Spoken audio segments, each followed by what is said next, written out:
Radio Publique Africaine.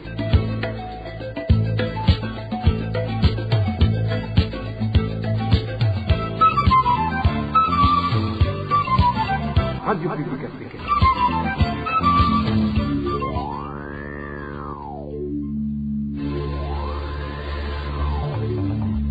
C'est le moment de suivre le journal parlé en français.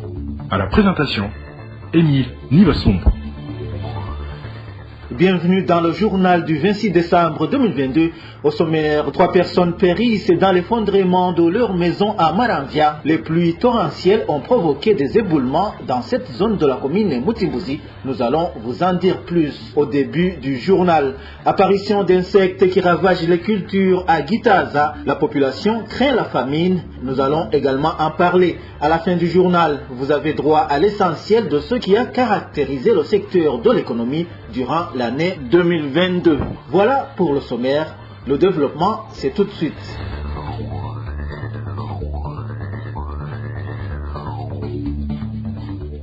Page sécurité pour commencer. La rédaction de la RPA a pu répertorier 5 cas d'assassinat au cours de la semaine écoulée dans 4 provinces du pays.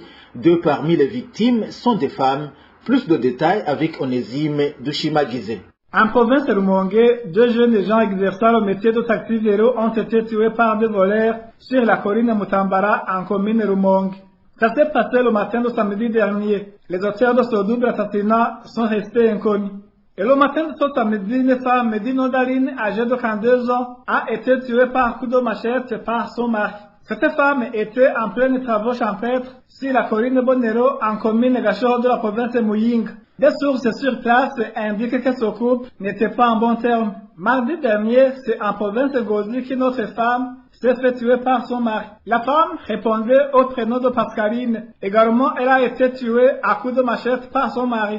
Les fêtes se sont déroulées sur la colline Migongo, zone Buniga, en commune Kiremba. C'était mardi dernier. Le mari voulait vendre un des coqs élevés à l'air domestique, mais la femme s'y était opposée.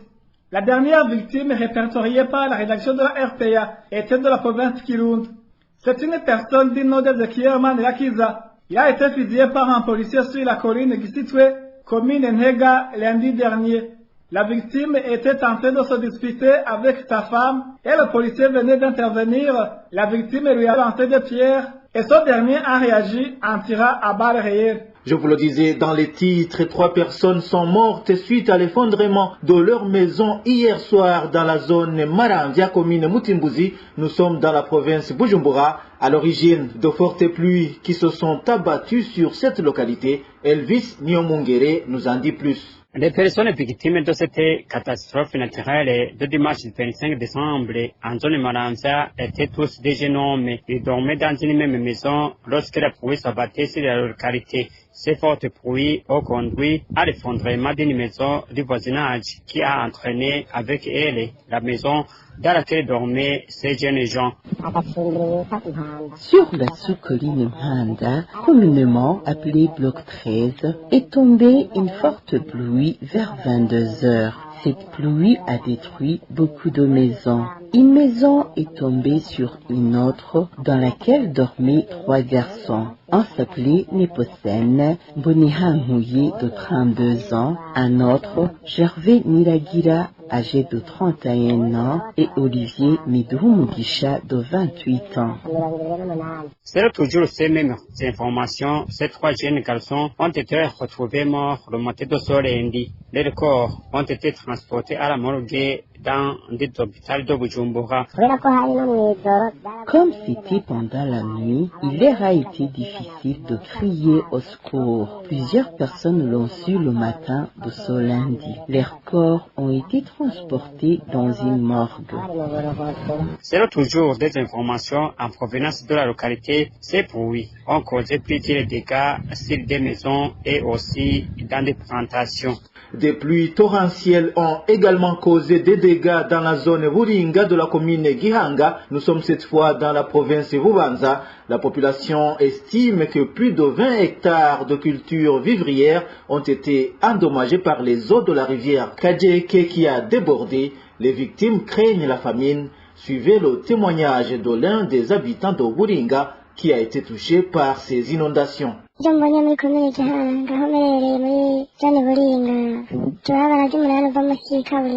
À la transversale 8, en bas de la route, en zone Buringa, de la commune Gihanga, des champs ont été inondés. Il s'agit des champs de culture de maïs, de culture de patates douces, de culture de haricots et du soja. La rivière Kajege a débordé et s'est déversée dans ces cultures. Plus de 20 hectares ont été totalement endommagés. Nous craignons la famine. Voir plus de 20 hectares de culture vivrières partir comme ça n'annonce rien de bon. La rivière Kajege vient exacerber la situation. La population ici vit des haricots et des patates douces.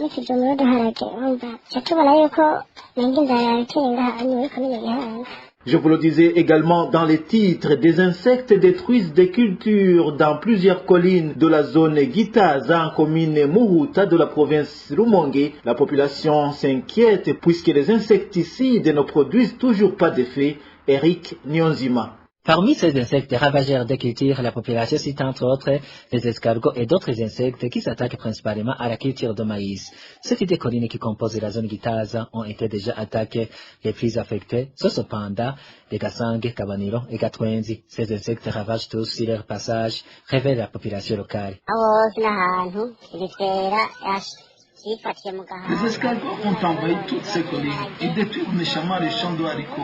Ils s'attaquent aux feuilles et ne restent que des tiges. Mais il y a également des insectes qui s'attaquent aux cultures de maïs.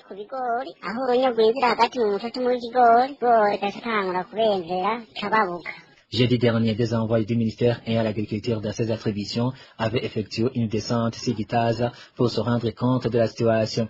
Ils avaient laissé quelques produits à la population. Toutefois, la population doute sur l'efficacité de ces produits. Ils nous ont laissé 40 kilos de produits chimiques. Ils nous ont également demandé d'essayer de combattre ces insectes en versant dans les champs du savon, oignon et du sel. Mais au sujet du sel, les agriculteurs ne semblent pas convaincus puisqu'il se pourrait que le sel soit un ennemi de la terre cultivable. Et jusqu'à présent, les agriculteurs de la localité indiquent que ces produits n'ont présenté aucun effet jusqu'à présent. Ils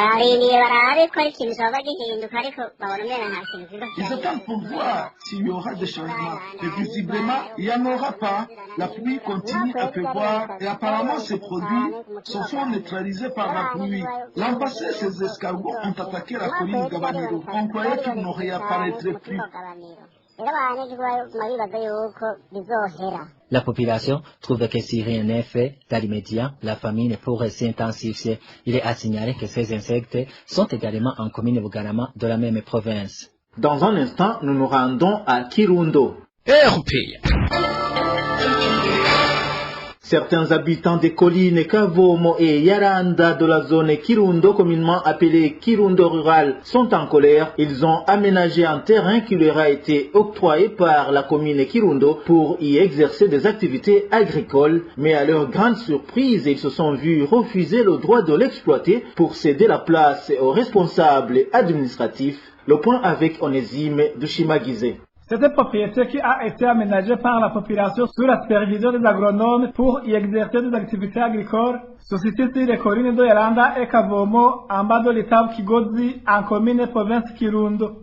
Certains habitants de cette localité qui ont participé dans les travaux d'aménagement de ce terrain indiquent qu'ils ont été empêchés d'y exercer les activités agricoles comme convenu au profit des chefs collinaires et des chefs de la zone Kirundo rurale qui se sont appropriés de force cette propriété pour cultiver.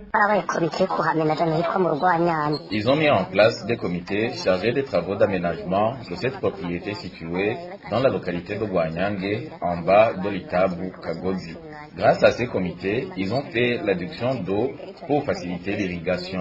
Normalement, les bénéficiaires prioritaires de cette propriété sont les habitants qui avaient participé dans les travaux d'aménagement. Mais à leur grande surprise, ces habitants se sont vus écartés après les travaux d'aménagement au profit des chefs collinaires et du chef de la zone Kirundo rurale, Frédéric Laïsaba, alias Udaseswa. Ces derniers se sont partagés entre cette propriété, oubliant les habitants et les membres des comités de suivi qui ont participé dans les travaux. Personne d'autre n'a eu aucun lopin de terre sur la dite propriété, à part ses responsables administratifs. Ces habitants qui se disent être victimes d'injustice demandent aux autorités habilitées de les rétablir dans leurs droits. Ils se sont partagés entre cette propriété. C'est déjà fini. Ils ont déjà cultivé. Personne parmi nous qui avons participé dans les travaux d'aménagement du terrain n'a été pris en compte. Pourtant, on était les premiers prioritaires.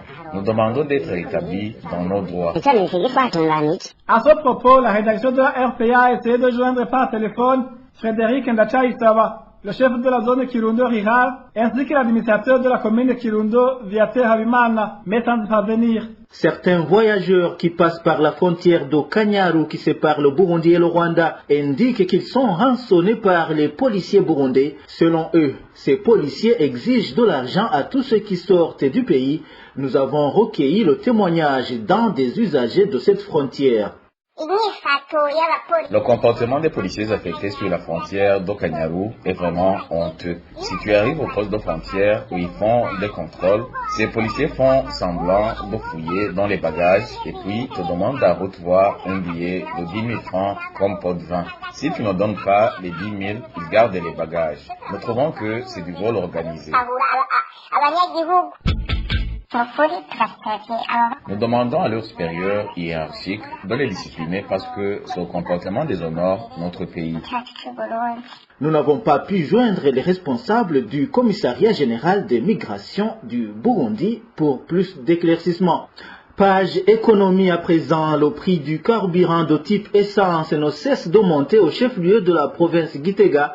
Encore hier, il avait atteint son plus haut sommet. Avec moins de 16 000 francs, on ne pouvait pas se procurer un litre de ce produit dans la capitale politique. Plus de détails avec Danny Claire, il la trouve. Cette pénurie de l'essence a occasionné une variation notoire de son prix au marché noir, mais aussi une variation instantanée du ticket de transport. À titre illustratif, ce dimanche de Noël, un litre d'essence se vendait à plus de 15 000 francs boule au litre, c'est-à-dire qu'une bouteille en plastique d'un litre et demi pleine d'essence se vendait à 25 000 francs boule au litre. C'est le plus grand prix qu'a déjà connu l'essence au marché noir, indiquent les gens qui vendent du carburant au marché noir. Pendant d'autres moments, le prix d'une telle bouteille pleine d'essence se vend à un prix variant de 15 000 à 20 000. C'est au moment où le prix officiel de l'essence est de 2 380 francs boule au litre. La conséquence de cette situation est que certains gens qui disposent des véhicules qui consomment de l'essence ont préféré les garer chez eux, faute de ce produit. De leur côté, les motards ont revu à la hausse le ticket de transport par moto,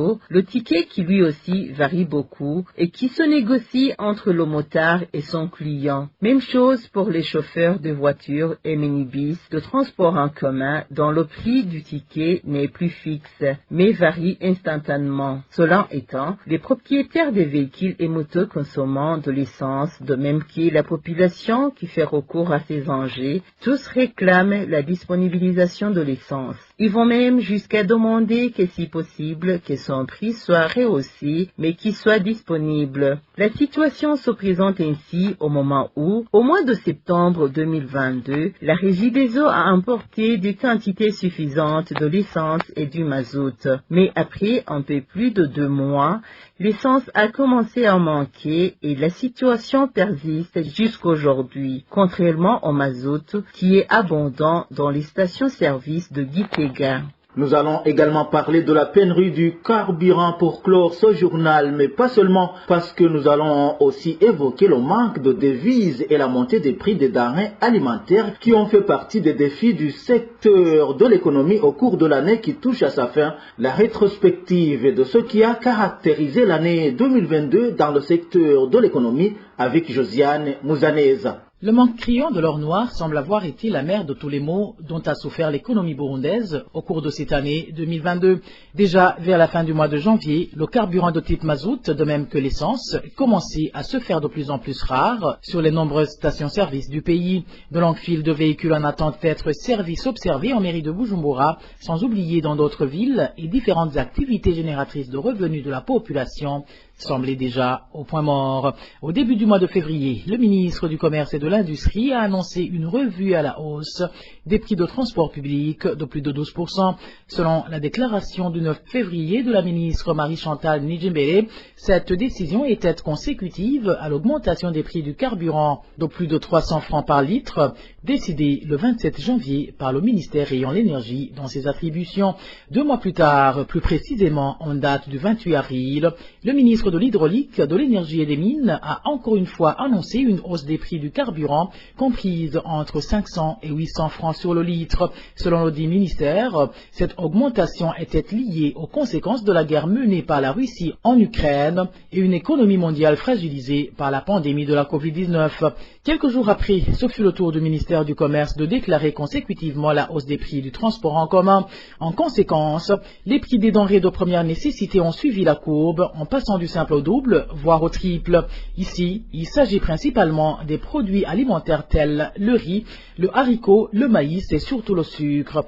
De même, le phénomène n'a pas non plus épargné les produits braroudis, le charbon, sans oublier le ciment dont l'approvisionnement est de plus en plus devenu un casse-tête.